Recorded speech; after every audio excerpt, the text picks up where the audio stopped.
Hi guys, welcome to my channel. I'm Simon from Scar Illustration and I hope you're keeping well. Today I'm going to talk about the final stage in the painting process. If you missed part 1 and 2 of this 3-part series, I'll link those videos in the description below and you can go and check those out if you'd like. Let's dive in.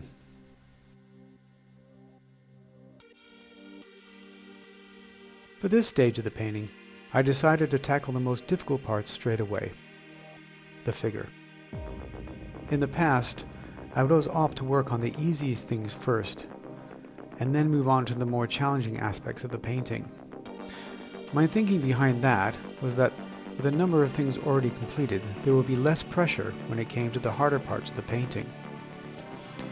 But I found that by the time I got to the more difficult things, I didn't have the same drive or energy to put into them, and the painting would suffer as a result. I also found that by overcoming the hardest aspects of the painting first, I was more inspired to complete the easier parts.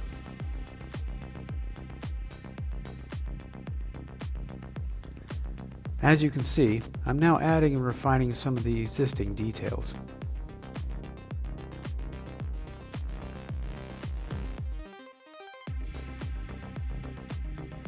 After loosely going over the entire figure, I'll then create a to-do list. This is something that I create on every painting that I do nowadays. I usually make this list after taking a break from the painting and then coming back to it with fresh eyes. In that way, I'm quickly able to see all the things that need to be finished, refined, or corrected. It's also there as a reminder so that I don't forget anything. The list is usually in order of importance and difficulty, and so I tend to follow it more or less. After getting warmed up, I go to work on the character's face first. Not only is it the most challenging part of any figure, but it's also the one area that the viewer will subconsciously look at first, and so it's important to get that right. While I'm working on the face, I'm constantly checking my reference to get the details right and any hints on lighting.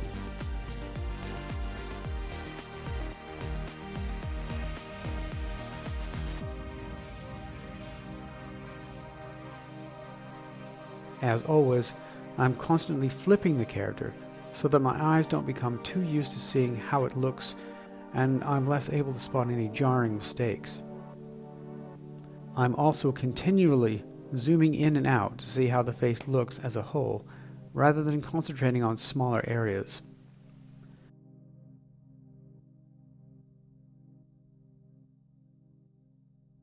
At this point, I decided to add a dark gray background behind the figure. The background wall and window is fairly busy, which makes rendering the face and hair more difficult.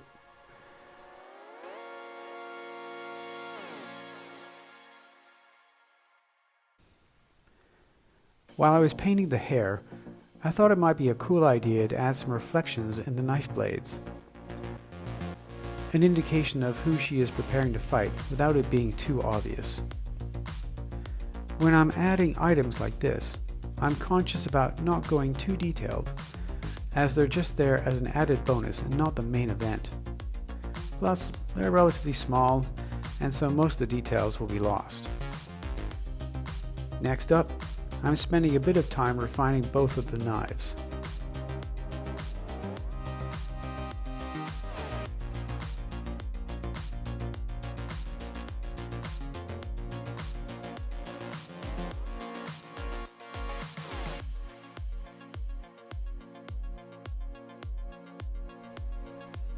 After that, it's on to the rest of her outfit, starting with her belts.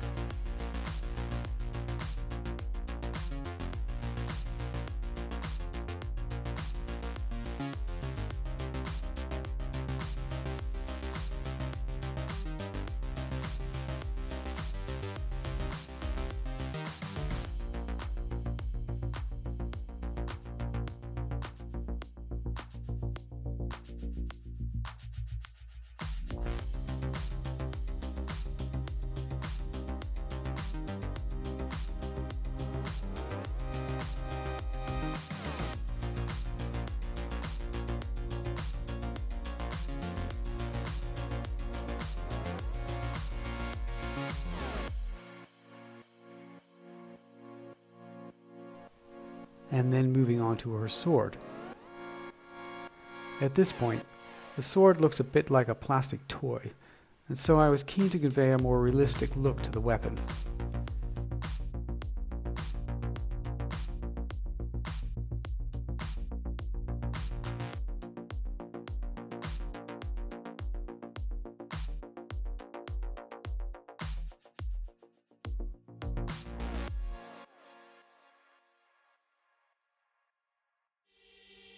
Moving back onto the knives, I thought it might be cool to add some light glare movement lines. I didn't really know if it was going to work, but I wanted to experiment to see how it would look. I also wanted to break up all the reds and oranges that were already in the painting. As luck would have it, I was pretty pleased with how they turned out, so I decided to keep them. With the figure about 90% complete, I then went ahead and moved on to the background.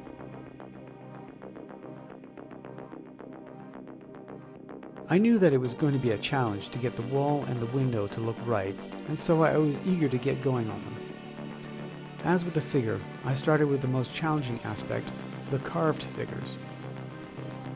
Coming into this stage of the painting, I only had a vague idea of the poses for these characters, and so now it was time to refine them and to get them to look a bit more believable. Whilst I'm working on the figures, I'm trying to get a sense of each of them. Once again, flipping the painting as much as possible.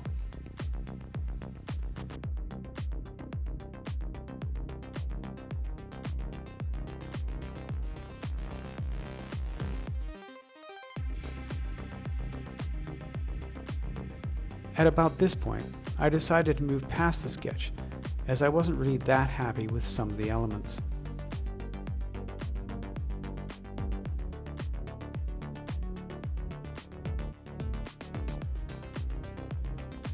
Working on the hooded figure, I had a vague idea that this character would represent death and was egging on the rest of the carved figures. It's also why I kept his face mainly in shadow.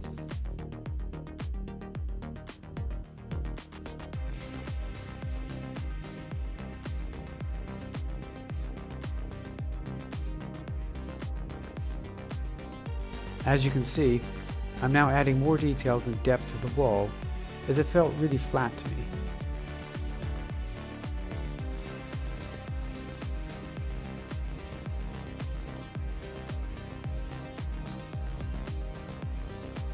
And then onto the details of the bottom of the wall.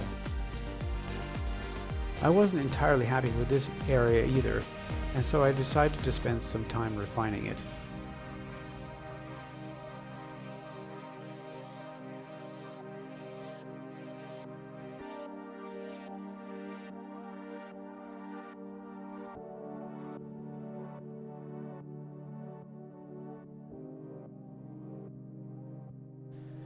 For doing things like this, I like to bust out the symmetry tool, as it's far more accurate, faster, and frees up my mind to spend more time on the design.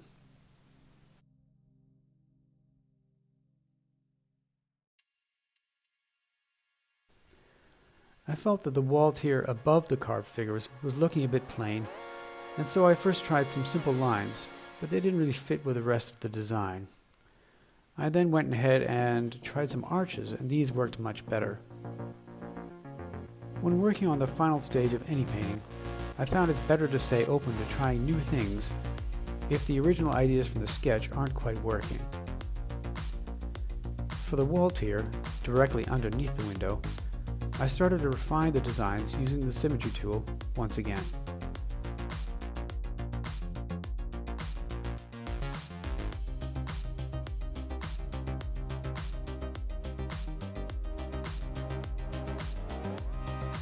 Zooming out, I noticed that the carved figures weren't working compositionally with the figure.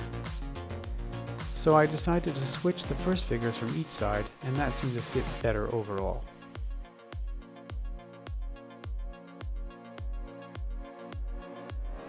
And finally onto the window. I think I'd been silently dreading this part of the painting, but after looking at my reference, I worked on one area at a time, so as not to become intimidated by it. When painting, it's important to not become scared by it, as this will translate into how the finished painting will look. As the wall is made of stone, I switched to a chalk brush so as to give the brush strokes a more believable texture.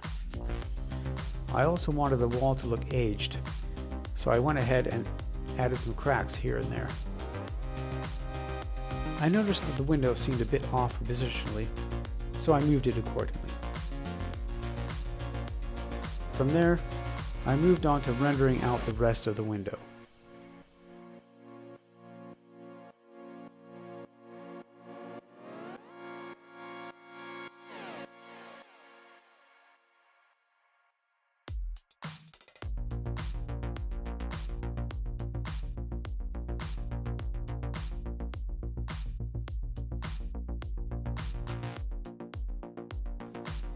The light coming through the window seemed a bit flat and uninteresting, and so I decided to experiment with some beams of light.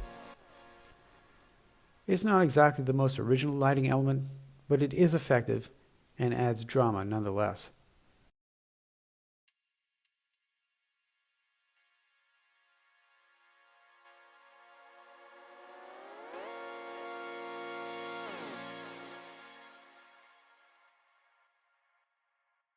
I filled in the red stained glass areas of the window a bit more as they felt unfinished and cleaned up the edges.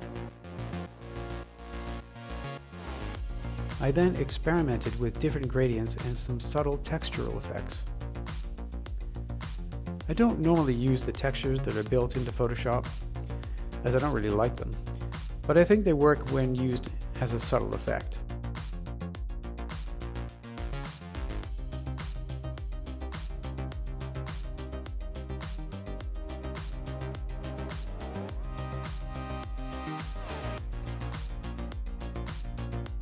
Now it was time to start adding some of the reflected lights.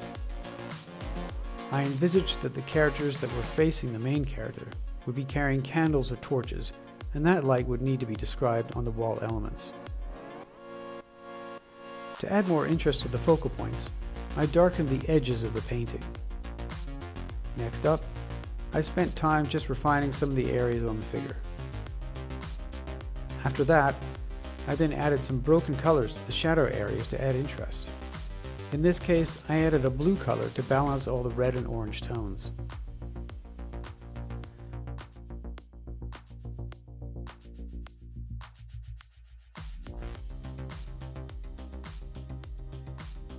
And that's how the process of this painting came together.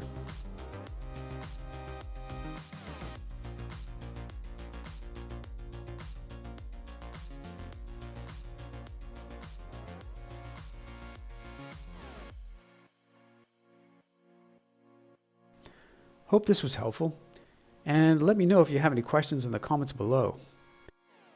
Please consider liking this video and subscribe to my channel. Have a good one, and keep on painting.